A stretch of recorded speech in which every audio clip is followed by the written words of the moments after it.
I've been doing expeditions in hot deserts and cold countries for nearly 40 years, and one thing they have in common is very often there ain't nothing to support you.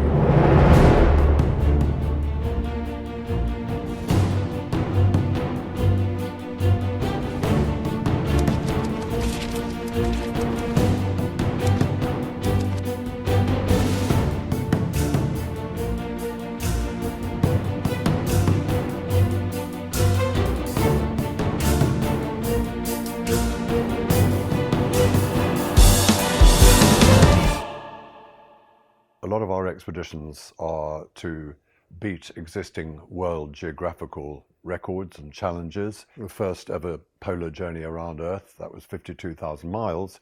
And when you're on the ship and the icebreaker or whatever, there's no problem. When you get out on the ice and you're hauling your own kit, A, it has to be robust.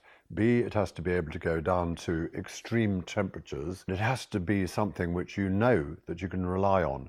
So, off-grid power, it's quite fortuitous, Rand, that we're here, arguably at the home of expedition and exploration. Yeah, going back 300 years. All the Scott, the Amundsen, the blokes looking for the Nile, none of them had off-grid power, but I bet if they had. It's an exciting product, isn't it? Quite a setup in front of us. I mean, first time we've seen it squash. Yep, and first time on it. I mean, it kind of looks like a Krypton Factor Meccano test. Essentially what we have is the hub of the device. This is the battery, super compact, and lots of ways it can be charged. The solar, the wind, the crank, and then the AC. Just over a kilo with all these different options, which of course you can break down and just take one of them. And I guess as well you can use it as an individual cell, so that you could take it fully charged if you were doing just a weekend trip. I like the shape of it. I want it to fit in my back pocket. The feel. I bet it does fit in my back pocket. We don't even take toothbrushes because they weigh too much and they're not vital. Really? But this is vital. Well, when we used to climb, all you used to do is eat chocolate. I know, but I've changed since then. I think a big thing is the peace of mind, isn't it? You know that in your backpack is a piece of kit that is just going to give you power, whatever the conditions and whatever the situation. And that is massive. So often you don't get the sun when you want solar charging, but you get the wind and vice versa. Bigger picture, I mean, it's not just us that needs off-grid power. I mean, it's not just expeditions or people doing explorations. I mean, you've got the military, crisis relief, flood relief. Having the ability to charge things off-grid is absolutely essential. As things evolve over time, we become more and more dependent on being able to power up equipment. And one of the reasons why people like myself are becoming more and more successful in the mountains is that ability to get information. And of course, any device which we use to do that, be it a laptop, sat phone, BGAN, it needs to be charged.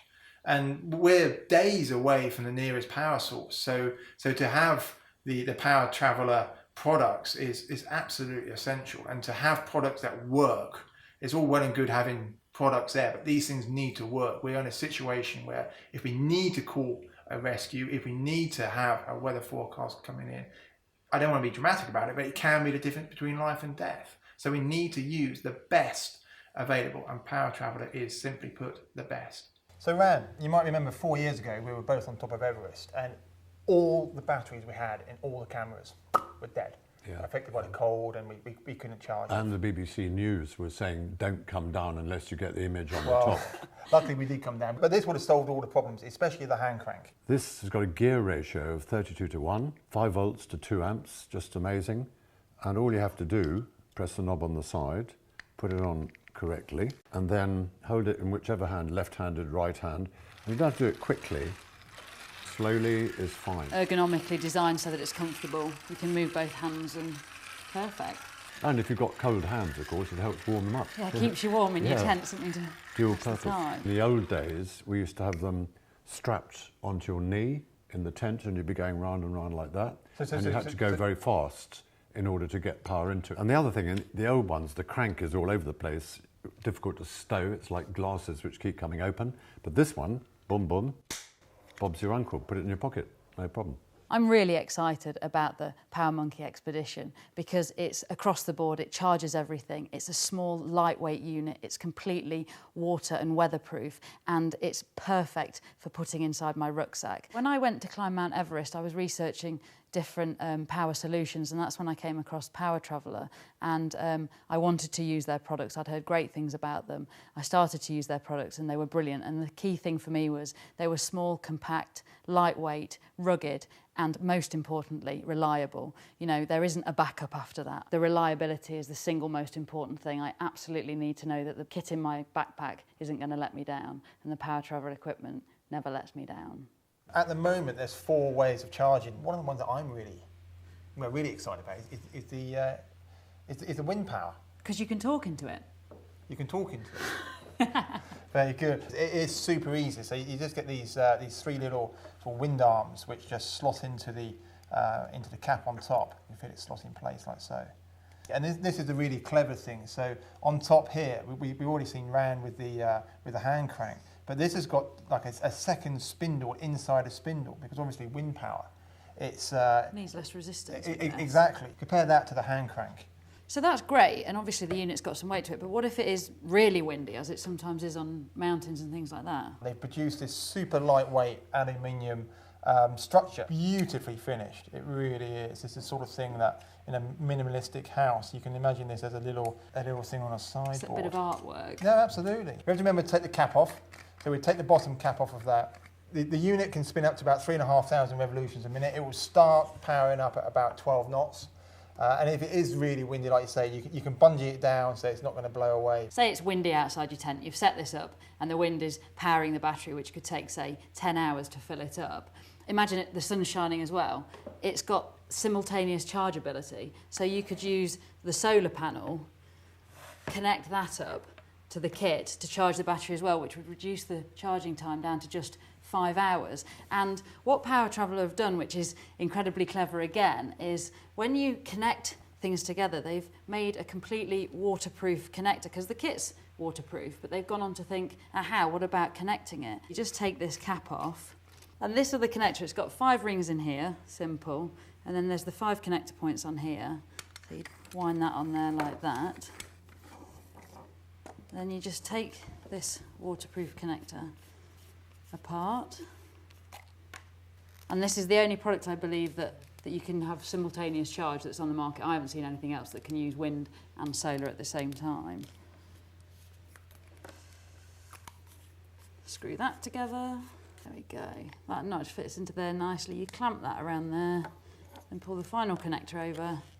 There we go, fully waterproof. It encompasses everything which the company stands for. It is a complete off-grid power unit. It's solar, it's wind, it's, you can hand crank it, you've got AC. In the future there's going to be like a butane turbine.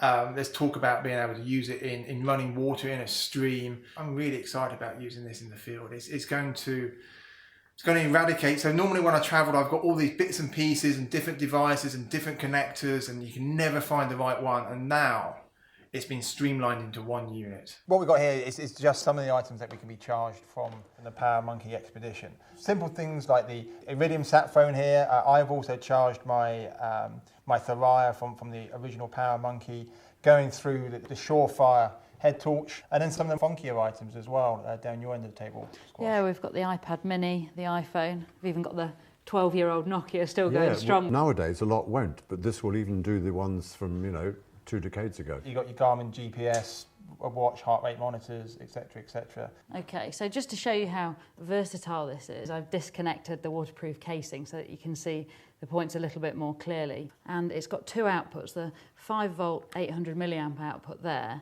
You've also got the 12 volts out. If you've got an adapter that you use in your car for a car charger, you can just pop this one on, and anything that you'd charge in a car you can charge on here.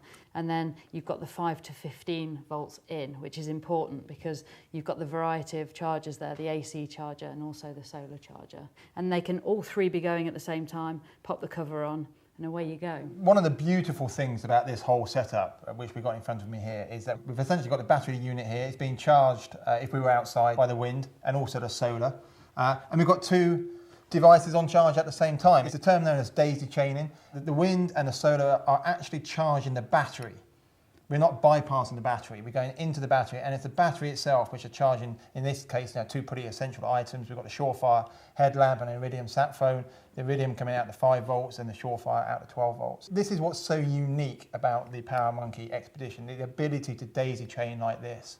Charging the battery from 2 separate sources, and also the ability to charge multiple devices. Very, very special. What the guys at Power Traveller have done, they've gone out and they've produced a device which fulfills all the requirements which are needed for off-grid power. Above the snow line, at altitude, this thing, very simply put, it just works. A previous model I've tested at -50 centigrade at the bottom of the world, where if you need rescue, you've got to rely on it. And that, and all the other Power Traveller products that we've used over the years, really are reliable. I think the PowerMonkey Expedition just really is the ultimate bit of kit. You can take it anywhere in the world, and I absolutely want it in my backpack.